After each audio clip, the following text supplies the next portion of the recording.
Yes guys, welcome back to another video. Welcome to the George Benson football channel. Today we're going to be talking about Chelsea striker options, the midfield, the potential changes that we might see to key personnel, members coming back who've been out on loan and players leaving the club. Before we get into that though, we are creeping ever closer to 300,000 subscribers here on GBFC, so if you want to help me get there, please do subscribe to the channel, and whilst you're at it, smack a like on today's video because Chelsea transfer news is heating up as the window gets ever closer to officially opening. We begin with a player that might be leaving Chelsea this summer as a midfielder. Cesare Casadei has attracted interest from overseas and could be allowed to leave Chelsea.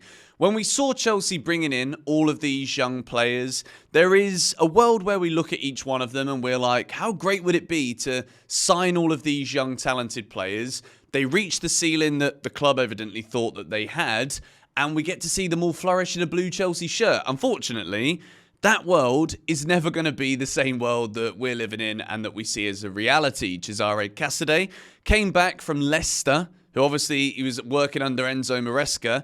He came back from his loan. Chelsea apparently needed him, wanted him, never flipping used him apart from a couple of cameos at the end of matches. And I think it goes to show that I think a lot of the planning is not really planning that Chelsea are doing. We've tried to pull together as many young players as we possibly can, and as a result of that, a lot of them will have to leave. And I think in Casadei's case, I think it's always been a bit of a concern as to what actually is Cesare Casadei. If you look at videos of him, he's scoring goals, he arrives in the box, he scores banging headers, but like we never saw him given a chance at Chelsea. And in the Championship at Leicester, again, it's like a teething in process. It's bleeding him into the squad, and then you just withdraw the loan and bring him back to Chelsea in January. Absolute waste of a season, in my opinion. So Casadei may well be leaving. On the flip side to that, Andrey Santos, the news regarding Santos, the young Brazilian midfielder, is that Enzo Maresca sees him as fitting into the system and he wants him as one of the Chelsea midfielders for next season. I think one of the issues under Pochettino was that Enzo had to play through an injury. Caicedo was forced to play so many games. Gallagher was also pretty much forced to play almost every single match of the season. And Lavia was out for the whole year. So as much as bringing Casadei back made sense because we really did need legs in the midfield, if you're going to keep playing Enzo, giving him injections, he's still injured, he's still playing, and he's deteriorating in performance, what's the point? But I think Chelsea don't want to make the same mistake going into next season. Andrey Santos, this is the current news. Chelsea hoping to sell Conor Gallagher to allow Andrey Santos' first team spot this season. They believe Santos will fit into the Maresca system and has a higher ceiling. Now, this might actually be true. Andrey Santos is a brilliant footballer, really good in a possession-based team. But in order for this to happen as the facilitator to sell Gallagher, there's not going to be any part of me unless a bid of like 80, 100 million comes in for Gallagher, which it won't when he's only got a year left on his deal. As much as I like Santos, as much as I think it's absolutely the right call, I think it's the right call to have him in the squad, even if Conor Gallagher is still there. I think you need those kind of numbers in the middle. Whether Chelsea are playing in a 4-2-3-1, double pivot, whether it's a 4-3-3, whether Maresca has to change it again and we need a different profile of midfielder, I think Santos has got it all. I think he's a really solid option that Chelsea have. But keeping him at the club just so that we can sell Gallagher, I just think that in every sense of the imagination, look, I get what the club are trying to do. They're trying to make the money. Gallagher's a pure profit sale. We've gone over this countless times. But to get me on board with it, it's, like I said, 80 to 100 million. And then I'm like, right, okay, I think we're getting slightly over the value of the player here. If Gallagher has a decent Euros too, it's going to be almost even more frustrating because I don't think if Gallagher is a key player for Gareth Southgate, which he might be, at the moment it's like Declan Rice and who? Is it Kobe Mino? Is it Adam Wharton?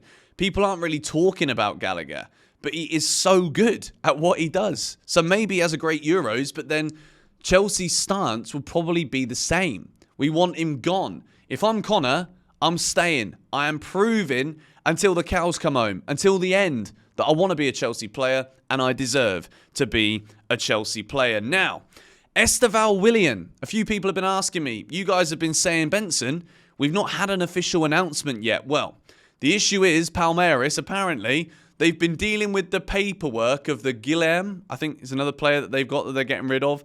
They've been dealing with the paperwork. Now, I don't know what it is, but at least on my desk, I've got 2 pens. And if I was ambidextrous, I could do a signature with my left hand and my right hand. I don't get this. I don't get what the bloody hold-up is. Chelsea and Palmeiras are closing the final stages for the transfer of Esteval. The final amount will be 45 million plus another 20 in variables based on games played with the Blues. The signing was delayed, but it is practically done. Only minor details remain. This is good news. I don't think there's anything to worry about here. Esteval Willian, 17 years old. Kendry Pires, 17 years old. These 2 players, as much as Chelsea have spent a lot of money to bring them both to the club and they're still so young with potential, I think these are 2 outstanding Chelsea signings. We've talked a lot about Kendry Pires on YouTube Shorts and various other videos. Esteval, the deal will be done. Now then, for the rest of this video, I want to talk about the striker situation at Chelsea. There was I'm not going to say a meltdown, but there was kind of like a big sigh on Chelsea Twitter, particularly yesterday. And even the comments of yesterday's video where we spoke about Benjamin Sesko remaining at RB Leipzig. He won't be joining Chelsea, won't be joining any Premier League club for that matter, which I guess is also good. But since we have run out of we can't get Sesko, Julian Alvarez is still very much like that pipe dream signing. He says apparently he wants to go to Real Madrid if he leaves Man City, which doesn't really bode well for Chelsea. But like, if you're a World Cup winner, treble winner, won the Premier League again, like all he's ever done is win, this guy. And you don't really look at Chelsea right now and think stability, going to win things there as well. You go to Real Madrid and you're pretty much guaranteed La Liga and guaranteed the Champions League every year. So, as a result of that, Chelsea step up interest in Aston Villa striker Jhon Duran. Plus a little CFC transfer roundup, but we're just going to stick with this news here from Matt Law. And this is from Fabrizio Romano. Jhon Duran remains one of the names on Chelsea shortlist since January. You remember we talked about Jhon Duran back in January? We did. Initial approaches between Chelsea and Aston Villa took place as Villa asked for info on Gallagher. Aston Villa value Duran around 35 to 40 million. Understand Duran gives priority to Chelsea over Italian clubs. Top end, I've got an issue with this. Chelsea are looking to buy a striker to alleviate the pressure from Nicholas Jackson.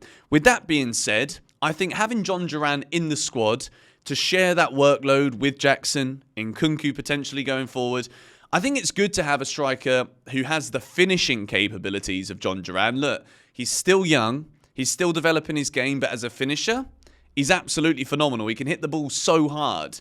And we saw him do that a couple of times towards the end of the season for Villa. But the issue is here, I just think the levels that Chelsea have gone from, particularly when it comes to like the players we're targeted with, it makes me question the approach a little bit. First of all, it's Victor Osimhen. Then it's Benjamin Sesko. Then it's a player that can't even get into the Villa team ahead of Ollie Watkins.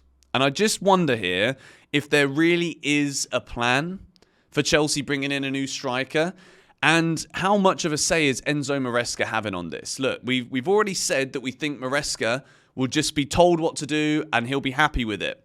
We've then heard the news that Enzo Maresca will have a say in what happens with Chelsea's transfer policy, who he brings in and who he would want to work with in the squad. And I look at this and you look at Jhon Duran and again, you're bringing in an unproven striker to a team whose issues and flaws last season were basically that they were too young, unproven, and it took all season for the players to gel because they're so young, because there's no experience, because there wasn't enough players that were coming into the team, owning their positions and making it theirs. Nicholas Jackson became undroppable because he was scoring goals, getting assists. Cole Palmer, undroppable because he's world class. Caicedo, the same. Chelsea need players here to come into this squad that was starting to really tick, starting to click at the end of the season. And I think instead of just bringing in 7, 8 players again, which would be stupid, because then you've got the whole process of gelling the squad together, getting players to understand how each other plays, and a new system, You add loads of players back into this again and we're back to square one officially. If you start like sprinkling genuine quality, genuine upgrades into this team, then I think Chelsea are Champions League contenders at minimum next season. Nicholas Jackson, I've spoken about him a lot. I like him a lot. I think he's a really good striker. But if he gets injured, what do Chelsea do? Next season, if Mudryk just carries on going the way he's been going, which has been a bang average footballer since we signed him, Nkunku's going to have to be used on the left because we don't have backup in the left wing position. That's where Nkunku will have to play. So then if Nicholas Jackson gets injured, Chelsea need a striker because if you put Cole Palmer up front, look, just wasted. Absolutely wasted. So my thoughts on Jhon Duran is that he could be a good player, but I'd have him as like a third striker because that's where he is right now. He doesn't get in ahead of Ollie Watkins at Villa. So like Chelsea want to be where Villa are. So what are we doing to improve to get better than Aston Villa by signing Jhon Duran? That is my thoughts on this. And as well as that, if this is about sweetening things so that Villa can go for Conor Gallagher, I think we're getting this all wrong. Priorities all over the gaff. I don't want to get into too negative of a thought process about this because, look, I think Jhon Duran could become a really good player.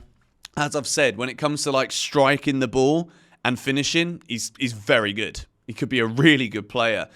But bringing in unproven talent to an basically unproven squad again, I just hope that we're not barking up the wrong tree here. And I do think we should be looking at names of a much higher quality and players that have actually got somewhere. Players that are actually goal scorers that have proven it over and over again.